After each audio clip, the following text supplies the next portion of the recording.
বেলা সেইখানে একটি পরী চলে আসে, এক উপকার হবে। এরপর পরী জাদু করে সেই পচা ড্রাগন থেকে পুকুরে অনেক অনেক ড্রাগন গাছ এনে দেয়। মারে, আমি কাজে যাচ্ছি, তুই বাড়িতেই থাক। আমার যে শরীরটা তেমন একটা ভালো না, তাই তুই বাড়ির কাজগুলো করে রাখিস। আমি বাঘিনী মামিদের বাড়িতে কাজ করে তাড়াতাড়ি চলে আসব। ও মা, তুমি কাজে যাচ্ছ কেন? ডাক্তার আঙ্কেল তো বলেছে তোমাকে রেস্টে থাকতে। তুমি যে অনেক অসুস্থ মা, তুমি কাজে যেও না। মারে, কাজে না গেলে কি করে হবে? কাজে না গেলে যে আমাদের না খেয়ে মরতে হবে রে মা। মা, তাহলে তুমি বাড়িতেই থাকো, আমি বরং বাঘিনী মামিদের বাড়িতে যাই, এরপর ওনাদের সব কাজ করে দেব। তুমি বাড়িতে রেস্ট করো মা। মারে, তুই গেলে হবে না, অত ভারী ভারী কাজ কি তুই আর করতে পারিস? আর তাছাড়া আমার শরীরটা এখন একটু সুস্থ, আমি কাজ করতে পারবো মা। তুই বরং বাড়িতেই থাক আর বাড়ির কাজগুলো করে রাখিস। আচ্ছা ঠিক আছে মা, আমি বাড়ির সব কাজ করে রাখবো। তুমি কিন্তু তাড়াতাড়ি চলে এসো আর সাবধানে যেও। আরে ঝুমা, এত বেলা করে কাজে আসলে কি করে হবে রে? তুই যে প্রত্যেকদিন দেরি করে আসিস আর শরীর খারাপের বাহানা করিস। বাঘিনী মামি, আমার শরীরটা সত্যিই খারাপ। আসলে এতটা খারাপ লাগছিল, তাই একটু রাস্তায় জিরিয়ে নিয়েছি। এই জন্যই তো আমার একটু আসতে সময় লেগে গেল। কিন্তু আপনি চিন্তা করবেন না বাঘিনী মামি, আমি এক্ষুনি আপনার সব কাজ করে দিচ্ছি। হয়েছে হয়েছে, এখন আর বক বক করতে হবে না। এমনিতেই এসেছিস দেরি করে, আবার এখন দাঁড়িয়ে দাঁড়িয়ে বক বক করছিস। যা যা, তাড়াতাড়ি কাজে লেগে পড়। এরপর ঝুমা শিয়ালিনী কাজ করতে গিয়ে অসুস্থতার কারণে জ্ঞান হারিয়ে ফেলে। আরে আরে, এই অসুস্থ ঝুমা শিয়ালিনী দেখে আমাকে বিপদে ফেলবে। এ তো অসুস্থ হয়ে পড়ে আছে, এখন যদি কিছু হয় তাহলে তো আমি ফেঁসে যাব। না না, এক্ষুনি ওকে হাসপাতালে নিতে হবে। ডাক্তার আঙ্কেল, আমার মায়ের কি হয়েছে? আমার মা এভাবে শুয়ে আছে কেন? ডাক্তার আঙ্কেল, আমার মাকে ভালো করে দাও। আমার মা ছাড়া যে আমার আর কেউ নেই ডাক্তার আঙ্কেল। আরে বাচ্চা মেয়ে, তোমাকে তো আগেই বলেছি তোমার মাকে রেস্টে থাকতে হবে।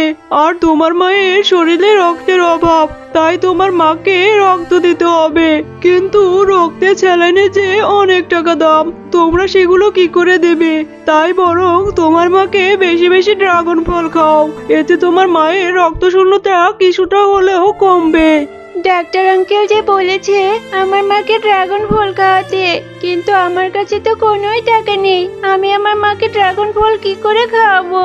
আমি বরং আমার মায়ের কাজের ওইখানে যাই, ওইখানে গিয়ে দেখি কিছু টাকা পাওয়া যায় কিনা বাঘিনী মামির কাছে।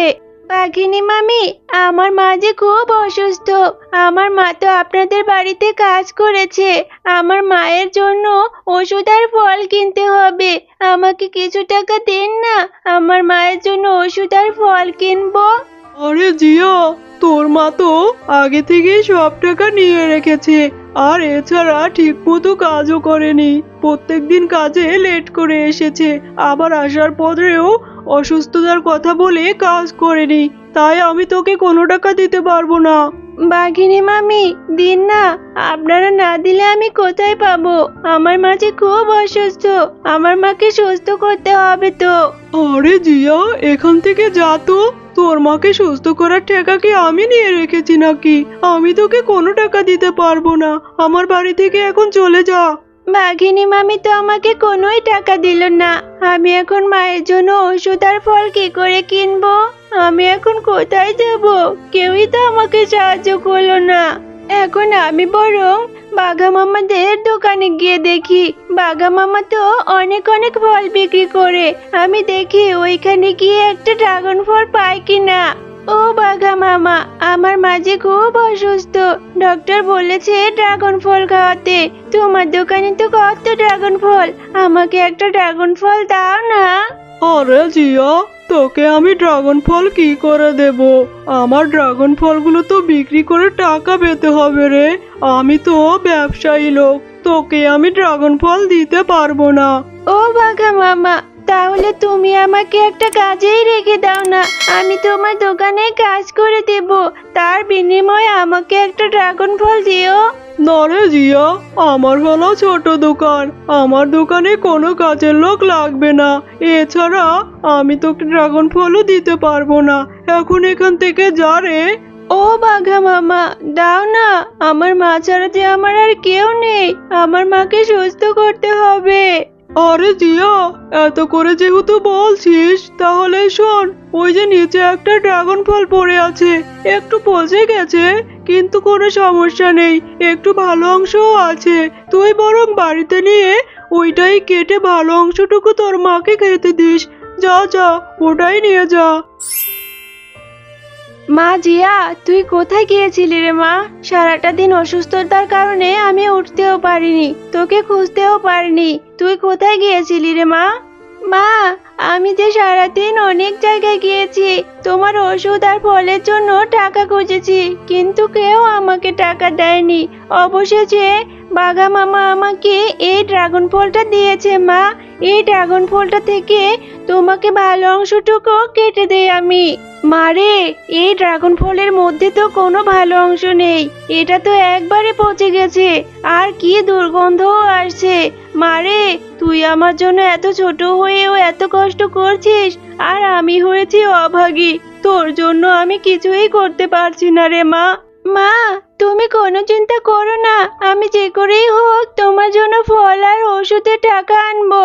না রে মা, তোর আর এত কষ্ট করতে হবে না, আমি তোর কষ্ট যে আর দেখতে পারছি না। আর তাছাড়া আমারও তো বয়স হয়েছে, আমি বা কতদিনই আর বাঁচবো। মা, তুমি এভাবে বলো না, তুমি এভাবে বললে যে আমার খুব কষ্ট হয়। তুমি আমাকে এভাবে আর বলো না, তুমি ছাড়া এই দুনিয়ায় আমার আর কে আছে মা? আমি যে তোমাকে ছাড়া একা একা থাকতে পারবো না। তুমি চিন্তা করো না, আমি তোমার জন্য যে করেই হোক ফল আর ওষুধ নিয়ে আসবো, তুমি সুস্থ হয়ে যাবে। এরপর জিয়া সেই ড্রাগন ফলটি নিয়ে তাদের পুকুরে ফেলে দেয়। রাতের বেলা সেইখানে একটি পরী চলে আসে। আহারে, এই ছোট্ট মেয়েটা কত অসহায়, তার অসুস্থ মাকে সুস্থ করার জন্য মেয়েটা কত কষ্ট করছে। আমি বরং এদের সাহায্য করি, আমি এই পচা ড্রাগন ফলটি থেকে অনেক অনেক ড্রাগন গাছ করে দেই, তাহলে ওদের অনেক উপকার হবে। এরপর পরী জাদু করে সেই পচা ড্রাগন থেকে পুকুরে অনেক অনেক ড্রাগন গাছ এনে দেয়। আরে, এটা আমি কি দেখছি? আমাদের পুকুরে দেখি কত কত ড্রাগনের গাছ হয়েছে। আমি কাল যেখানে পচা ড্রাগনটি রেখেছিলাম সেইখানে তো অনেক অনেক ড্রাগন ফলের গাছ হয়েছে। জিয়া, আমরা হলাম জাদুর ড্রাগন, আমাদের একটি পরী জাদু করে তোমাদের উপহার দিয়েছে।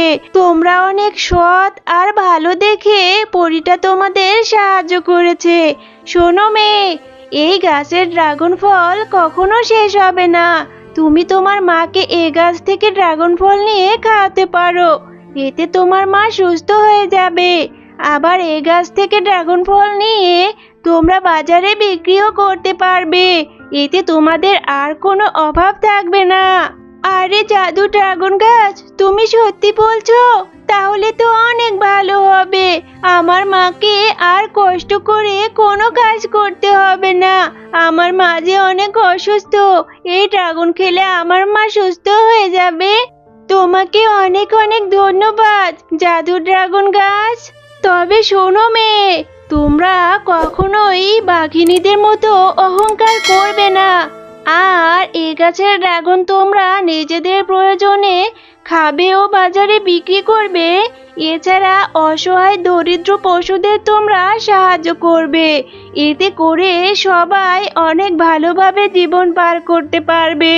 তুমি ঠিকই বলেছো জাদু ড্রাগন গাছ, আমি এখন থেকে এই গাছের ড্রাগন অসহায়দের মাঝে বিনামূল্যে বিতরণ করব, আর আমার মাকে খেতে দেব, এতে আমার মা সুস্থ হয়ে যাবে। এরপর জিয়া সেই গাছ থেকে ড্রাগন নিয়ে তার মাকে খাওয়ায়, আর তার মা পুরোপুরি সুস্থ হয়ে যায়। আর সেই গাছের ড্রাগন তারা বাজারেও বিক্রি করে। এতে করে তাদের আর অভাব থাকে না। তারা মা ও মেয়ে সুখে শান্তিতে জীবন পার করতে থাকে। তো বন্ধুরা, তোমরাও কি তোমাদের মাকে ভালোবাসো? তাহলে আমাদের এই চ্যানেলটি এক্ষুনি সাবস্ক্রাইব করে দাও। আর যদি এমন সুন্দর সুন্দর কার্টুন ভিডিও দেখতে চাও, তাহলে বেল আইকনটি অন করে দিতে ভুলো না যেন। ধন্যবাদ।